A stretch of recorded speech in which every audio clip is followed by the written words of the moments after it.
AP మంత్రి పెద్దిరెడ్డిపై మాజీ CM Nallari Kiran Kumar Reddy సంచలన వ్యాఖ్యలు చేశారు. గతంలో పెద్దిరెడ్డి 2 సార్లు తన కాళ్లు పట్టుకున్నాడన్నారు. పెద్దిరెడ్డికి దమ్ముంటే కాలిపాకం లేదా తరిగొండలో ప్రమాణానికి సిద్ధమా అని సవాల్ విసిరారు. అవినీతి, అక్రమాలు, బెదిరింపులు, దొమ్మీలు, దోపిడీలే పెద్దిరెడ్డి నైజాం అంటూ మండిపడ్డారు. ఇసుక, మద్యం మైన్స్, భూముల్లో వేల కోట్లు దోచేశారని ఆరోపించారు. చెప్పకూడదు అనుకున్నాను.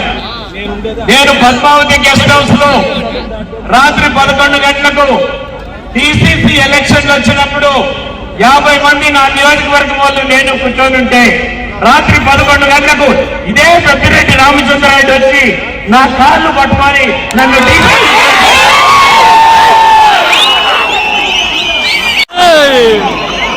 ఇదే నేను కాణిపాకంలోనో తరిగండలోనో ప్రభుత్వానికి సిద్ధంగా ఉన్నాను.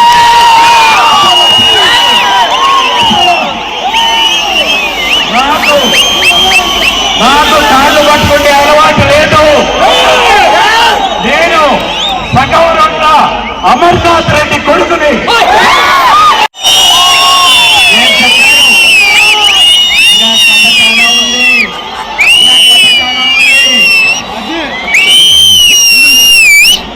నేను చెప్పాను ఆయనకి, మీరు పెద్దవారు నా కాళ్ళు ఎందుకు పట్టుకుంటున్నారు, ఇది మంచిది కాదన్నా, మీరు లేచి ఇది మంచిది కాదు.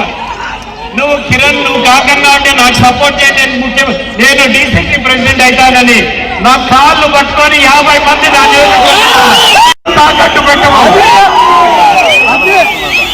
ఇన్ని రోజులు కూడా ఎందుకు ఆయన్ని అవమానపరిచేదని చెప్పలేదు.